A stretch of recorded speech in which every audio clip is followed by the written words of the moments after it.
বলবে কে? যে প্রশ্ন করবে একটু লাউডলি বলবেন। হ্যাঁ,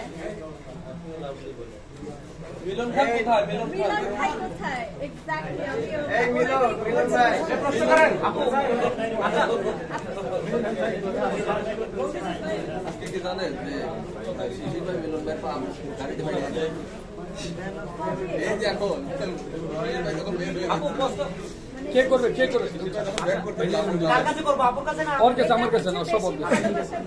আপু আজকে অ্যাওয়ার্ড অনুষ্ঠানে আসলে কেমন লাগছে?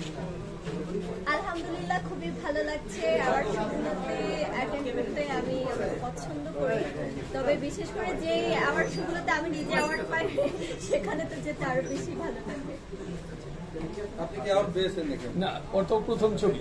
আচ্ছা, আমি যদি এখন অ্যাওয়ার্ডটা পাই ময়না সিনেমা নিয়ে, কারণ অ্যাওয়ার্ড পেতে তো একটু সময় লাগবে, যে একটা সিনেমা রিলিজ হয়েছে এটা অডিয়েন্স পছন্দ করবে কিনা তার উপরে ডিপেন্ড করে আসলে আমাকে অ্যাওয়ার্ড দেওয়া হবে। এখন যদি আজকে যদি অ্যাওয়ার্ডটা নিয়ে নিতাম তাহলে সবাই বুঝে যেত এটা আমার ফেক। এবং ময়না সিনেমায় কতটুকু সাড়া পাচ্ছে?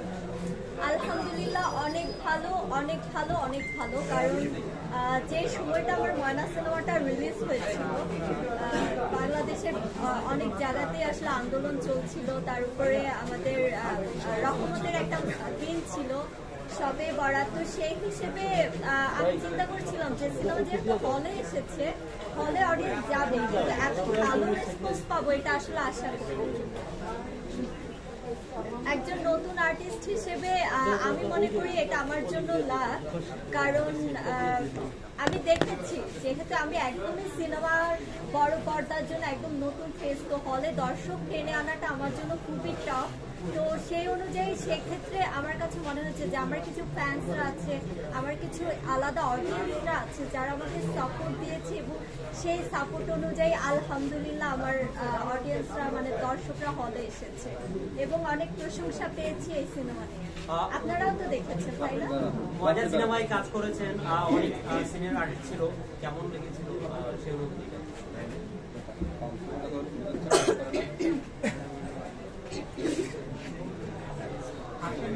আজকে অনেক বৃষ্টি পড়ছে, অনেক রোমান্টিক ওয়েদারের জন্য ঠান্ডা লাগছে।